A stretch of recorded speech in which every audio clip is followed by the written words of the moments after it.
gereeld dans, gereeld uitgaan en gereeld goeie tye saam geniet. Toe sê die ander persoon, ja, maar ek net ook, wat is heel geheim?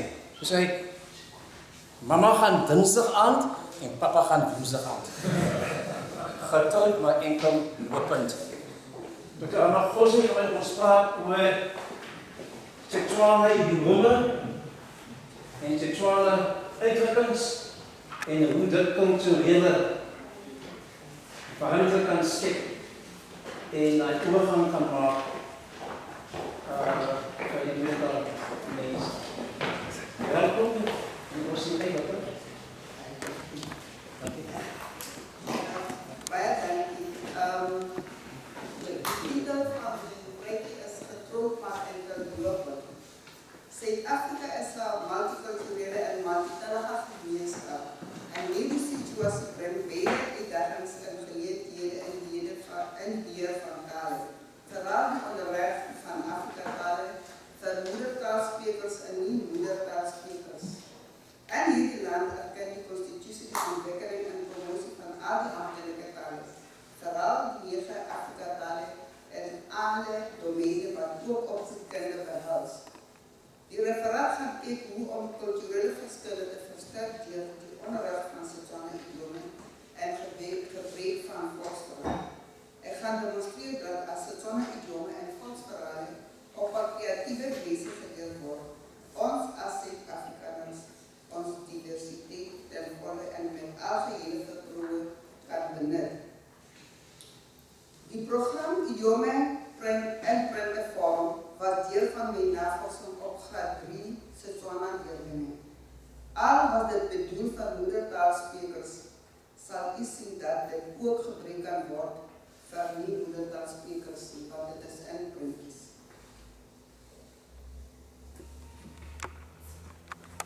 Die letterkundige oorzicht wat ik gedoen, het eerst gegaan oor die fenomeen van idiomen, want volgens die definities van idiomen in Engels, dit verskil baie van die swarttalige sinne. En in Tswana al die idiomen beginnen met die prefix go. En ik heb ook gekeken naar die verschillende methodes en strategieën om idiomen te onderrichten. En dan ook naar de sociologische problemen waar onderwijzers veranderen en die onderwerp van Setswana idiomen.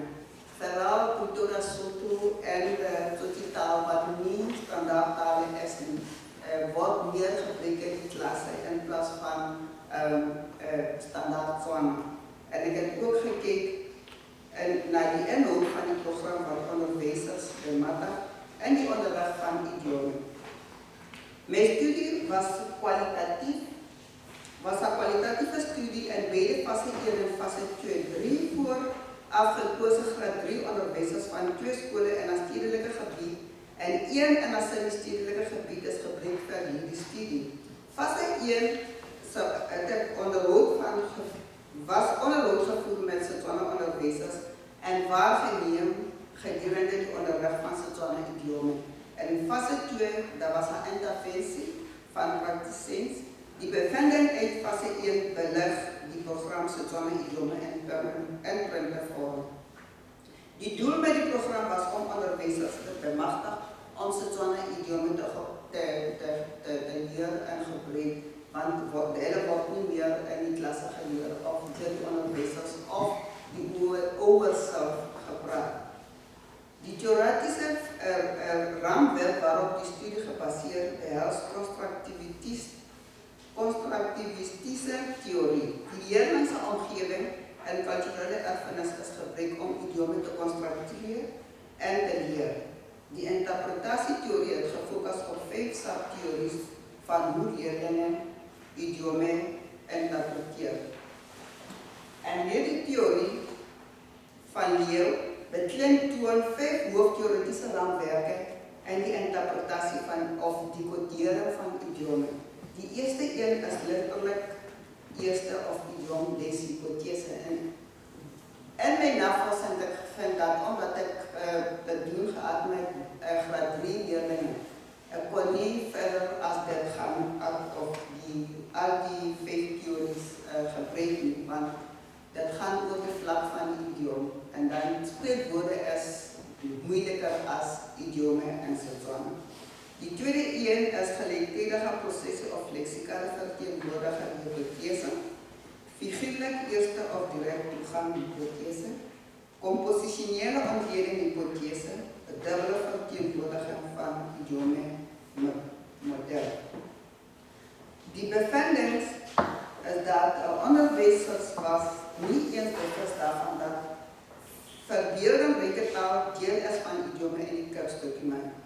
Sommige leesboeken het idiome als titels, maar die onderwijzers betoonten nooit enige van hierdie idiome gedurende die leesperiodes nie. Om niet eens te praten van die idiome wat in die leestekst self vervat is nie. Daar was geen strategie om onderrigmethodes om die leerders bewust te maken van idiome en hun dagelijkse gesprekken of die onderwijzers dagelijkse taalonderrig in die klas doen. En menige van die standaard variëteiten op die moedertaal was baie hoog, soos ek gesê, tot die taal in Pretoria Soto, vooral Pretoria Soto wat is naast Setswana. Die kerkdocument was klaar Setswana bladzijden en taalvaardigheid ingeschreven, maar die onderwijzers was niet eens bewust daarvan. Nee. So hier is die theories, die 5 theories. Ik heb specifiek die eerste een groen gemerkt, want ik kon niet de rest van die theories doen, want het gaat door die vlak van die idiom of die spreekwoord. So met graad 3 leerlingen heb ik net tot die eerste subtheorie gegaan en niet verder doen. Fase 2 was het ontwerp van het programma. 16 geselecteerde transparante met idiome met degelijke verbandskap tussen die letterlijke en figuurlijke betekenis was opgesteld. En ik heb voor de kunstenaar verduidelijkt hoe om elke idiom gedrukt moet worden in de vorm van printing.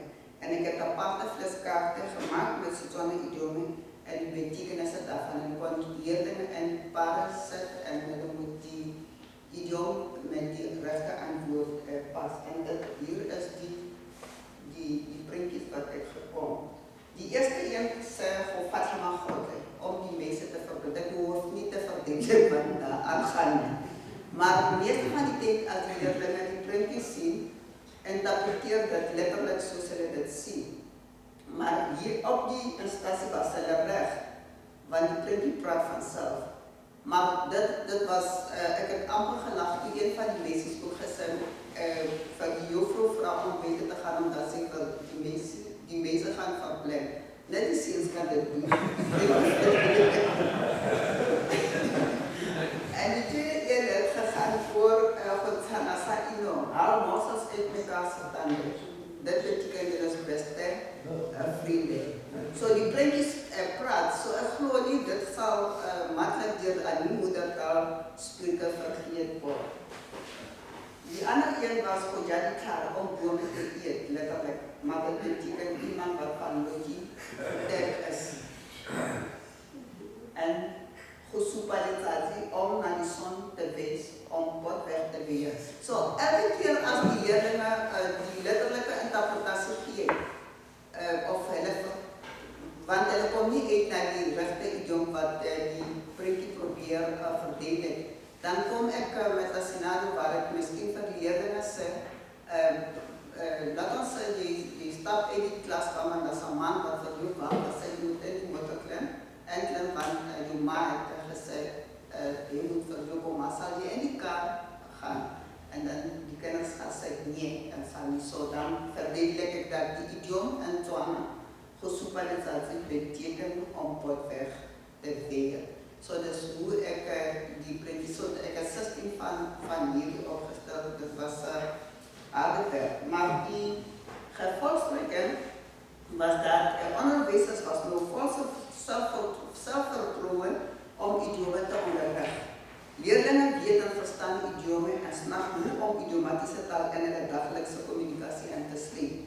Diezelfde idiomen kan gebruikt worden om voor niet-moedertaalsprekers Setswana idiomen te leren. En dat is hoe ons Afrikaans geleerd heb. Idiomatische uitdrukking was makkelijk om te leren, want die juffrouw of onderwijzer wat ons geleerd en het dagelijks in de taal gebruikt.